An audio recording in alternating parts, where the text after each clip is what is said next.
Top 10 Men Who Were Really Women. Number 10. Brandon Teena. Teena Brandon was born in 1972 in Lincoln, Nebraska. As a child she was regarded as a tomboy and everyone called her Brandon. After being sexually abused by a male relative, she moved to Richardson County, Nebraska and began to live entirely as a male. She became friends with two ex-convicts John Lauder and Marvin Tom Nissen. She also began dating a woman, Lana Tisdale. None of her friends knew she was female. On December 15, Brandon was jailed for forging checks and his girlfriend, Lana, bailed him out. Because Brandon was in the women's section of the prison, Lana discovered her true sex. According to Lana, she stopped dating Brandon at this time. When Brandon's arrest was published in the paper under her proper name, Lauder and Nissen discovered the truth. They raped Brandon and beat her. Brandon went to the police, but a large number of administrative errors resulted in her case not being investigated. Eventually Lauder and Nissen would go on to shoot Brandon and two others who were hiding her. Lauder was sentenced to death and Nissen to life imprisonment. The story of Brandon Teena became the subject of the Academy Award-winning film, Boys Don't Cry. Number 9. James Gray. James Gray was born Hannah Snell in 1723 in Worcester, England. As a child she played soldiers, but was otherwise seen as a normal young girl. In 1744 she married James Sums, and 2 years later gave birth to a daughter. Within a year her daughter had died and her husband had deserted her. She borrowed a man's suit from her brother-in-law James Gray, whose name she assumed. She began to travel, trying to find her husband, who she later discovered had been executed for murder. She traveled to Portsmouth and joined the Royal Marines. She was sent into battle twice, during which time she was wounded 11 times in the legs and once in the groin. It is not known how she concealed her sex when her groin wound was treated.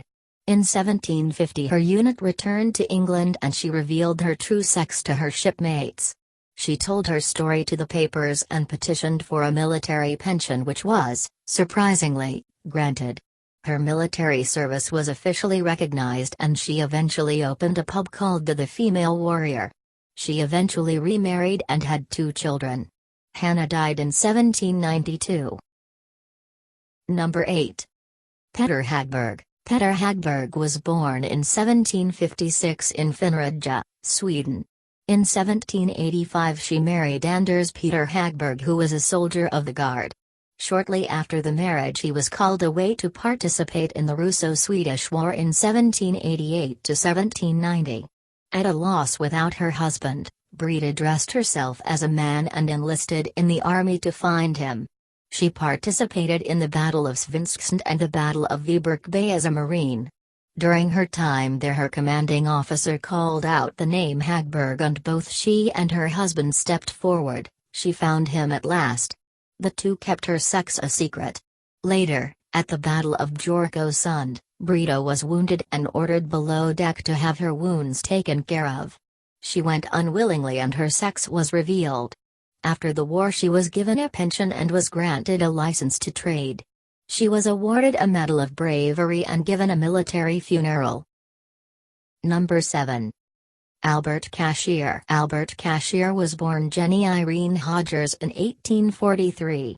In 1862, Hodgers disguised herself as a man and enlisted in the 95th Illinois Infantry Regiment under the name Albert Cashier. The regiment was under Ulysses S. Grant and fought in over 40 battles. Cashier managed to remain undetected as the other soldiers thought she was just small and preferred to be alone. Cashier was captured in battle but managed to escape back to Union lines after overpowering a guard. She fought with the regiment through the war until 1865. After the war, Cashier continued to live as a male, convincing everyone around her. For 40 years Cashier worked as a church janitor, cemetery worker and street lamplighter. She voted as a man, and claimed a veteran's pension. In 1910, she was hit by a car and broke her leg. A doctor discovered her secret but agreed to keep quiet. In 1911, Cashier moved to a soldier's retirement home. After her mind began to deteriorate, attendants gave her a bath and discovered her true sex. She was forced to wear a dress from that time on. Cashier died in 1915 and was buried in her military garb.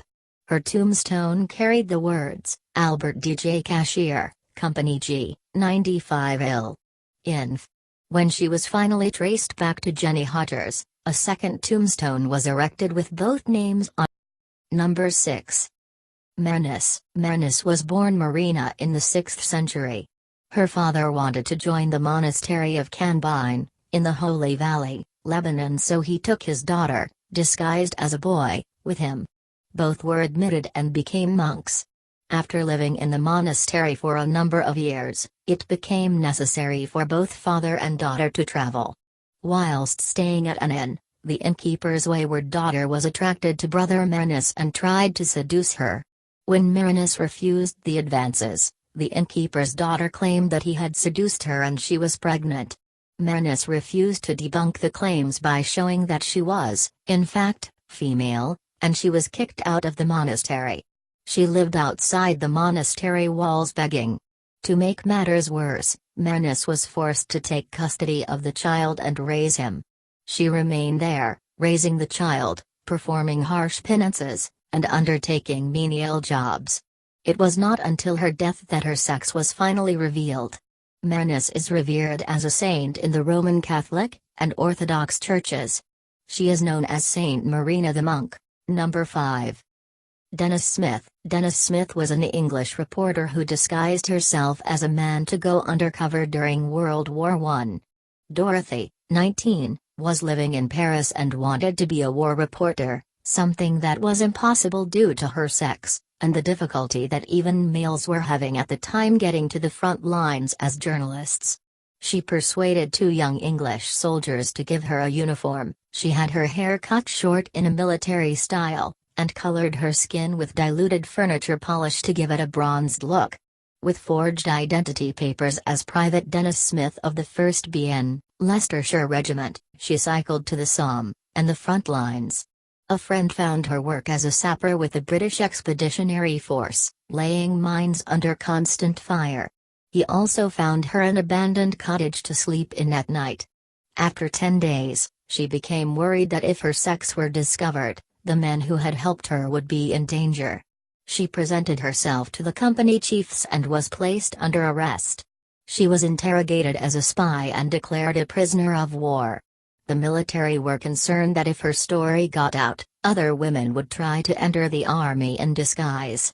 Dorothy was compelled to sign an affidavit that she would not tell her story. When she returned to London, she was unable to work due to the affidavit. When the war ended, she wrote her story, but the War Office censored it and it would not come out until many years later. In 1925, Dorothy was institutionalized as insane and she died at Colney Hatch Lunatic Asylum in 1964. Number 4. Melinda Blaylock. Melinda Blaylock was a female soldier during the American Civil War who fought bravely on both sides. When the war started, rather than be separated from her husband Keith, she decided to disguise herself as a man and join the army too. She was officially registered on March 20, 1862, as Samuel "Sammy" Blaylock, claiming to be the older brother of her husband. Her registration papers are one of the few surviving records of female soldiers in the Civil War. Melinda was a good soldier and her identity was never revealed. One of the army surgeons said of her, "She drilled and did the duties of a soldier as any other member of the company, and was very adept at learning the manual and drill." Eventually the couple deserted from the army. Number 3. James Barry. James Barry, born in 1792 to 1795, was a military surgeon in the British Army, and by the end of his career was Inspector General in charge of military hospitals. He served in South Africa and India. Among his accomplishments was the first successful cesarean section in Africa by a British surgeon, in which both the mother and child survived the operation.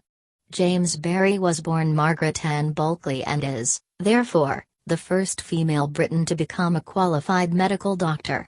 It is believed that Bulkley took on the role of a man in order to achieve her dreams of working in medicine, a dream that could not be fulfilled if she remained a woman. Letters reveal that there may have been a conspiracy by Barry's mother and uncles to get him into medical school. He died from dysentery July 25, 1865, and apparently the charwoman who took care of the body, Sophia Bishop, was the first to discover his female body, and revealed the truth after the funeral.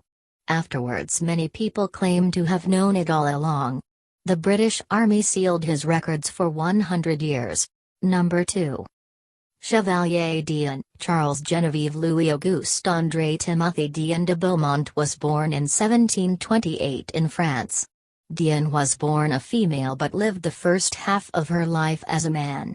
d'Eon's autobiography states that she was raised as a boy because her father could only inherit money from his in-laws if he had a son.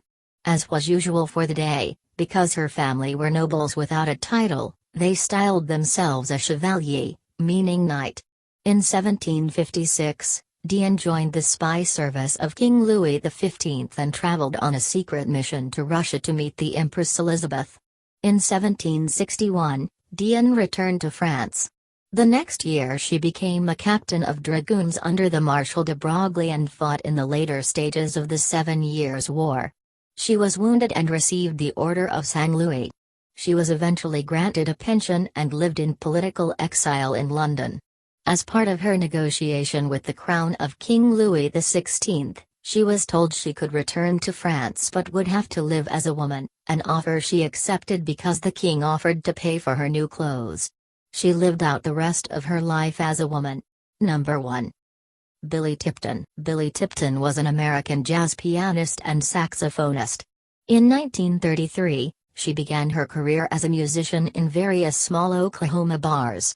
As time passed, Tipton began to associate with her father's name Billie, and eventually she began to present herself as male by breast binding and packing. At first Tipton appeared male only in performances, but by 1940 she was living entirely as a male. She ultimately gained great success as a musician and went on to record a series of very popular albums. Tipton had a number of lesbian relationships during which he was able to keep his sex concealed. She eventually had a long-term relationship with a woman, concealing his sex the whole time, and they adopted 3 sons. She was described as a good father who loved to go on scouting camps. In 1989, at the age of 74, Tipton died. It was not until then that the coroner revealed to her family and friends that she was, in fact, a woman.